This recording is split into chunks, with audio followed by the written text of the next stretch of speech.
The crystalline spires of Kelthra Prime gleamed under the binary suns as Marcus Kane stepped off the transport vessel, his weathered boots crunching against the silicon-based sand. The Kelthari delegation awaited him, 3 towering beings with opalescent skin and compound eyes that reflected the light like fractured prisms. Human Kane, spoke their leader, Ambassador Vexthul, through a neural translation implant that made his voice sound like grinding glass. Your reputation precedes you. 17 apex predators across 12 worlds have fallen to your weapon. Marcus adjusted the plasma rifle slung across his shoulder, its weight familiar after decades of interstellar hunting. That's what you're paying me for. What exactly am I dealing with here? The 3 Kelthari exchanged rapid clicks and harmonics, their native language bypassing the translator. Finally, Vexthul gestured toward the crimson mountains that dominated the horizon. The Vorthak. A creature of pure entropy. It has consumed half our mining colonies, dissolved our strongest warriors into component atoms. Our scientists theorize it exists partially outside normal spacetime.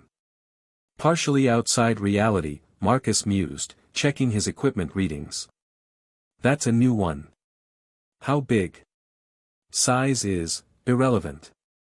It shifts between dimensions, appearing as shadow, as light, as void itself. Our weapons pass through it. Our shields mean nothing. It feeds on quantum coherence, unraveling the very fabric of matter it touches. Marcus nodded grimly. He'd faced reality benders before, creatures that existed in the spaces between physics, predators that hunted across dimensional boundaries. The key was understanding their anchor points, the threads that kept them tethered to baseline reality. 3 days later, he found himself deep in the Scarlet Peaks, following traces of quantum decay and temporal distortion. His modified scanner detected patterns within the chaos. Not random destruction, but methodical territory marking. The Vorthak wasn't just feeding, it was trying to communicate. The creature materialized at sunset, flowing like liquid darkness between the crystal formations. Marcus raised his rifle, finger on the trigger, then froze. The Vorthak wasn't attacking. It was curious. Tendrils of living shadow reached toward him, stopping just short of contact, testing the boundaries of his bioelectric field. Through his enhanced visor, Marcus saw beyond the terror the Kelthari described. The creature's quantum signature revealed something extraordinary, it wasn't native to this dimension at all. It was lost, displaced from its home reality by some cosmic accident, desperately trying to find a way back while slowly starving in a universe where it couldn't properly feed. You're not a monster, Marcus whispered, lowering his weapon. You're just scared.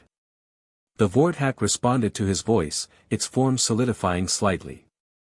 Marcus reached into his pack, pulling out a quantum resonance beacon, originally designed for dimensional mapping. He modified its frequency, matching the creature's home reality signature that he detected in its distress patterns. When he activated the device, the Vorthak's entire form brightened. It approached cautiously, then wrapped a tendril around the beacon with something resembling wonder. The device was feeding it properly for the first time since its arrival, giving it a taste of home.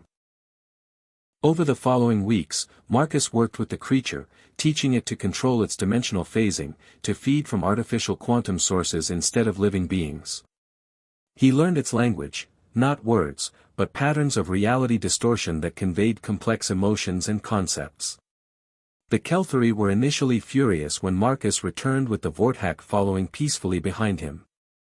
But their anger turned to amazement when they saw what the creature could do when properly nourished and no longer desperate.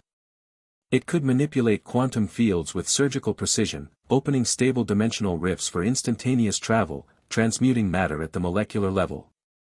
You were supposed to kill it, Vexthul said, watching the Vorthak delicately repair damaged mining equipment with reality-altering touches. Marcus scratched behind what might have been the creature's ear, a patch of space that hummed with contented quantum frequencies. Sometimes the most dangerous beasts just need someone to understand them. Besides, he grinned, Phantom here is going to revolutionize your entire civilization. The Vorthak, now dubbed Phantom, purred, a sound like starlight singing through vacuum, and nuzzled against Marcus's shoulder with dimension-bending affection.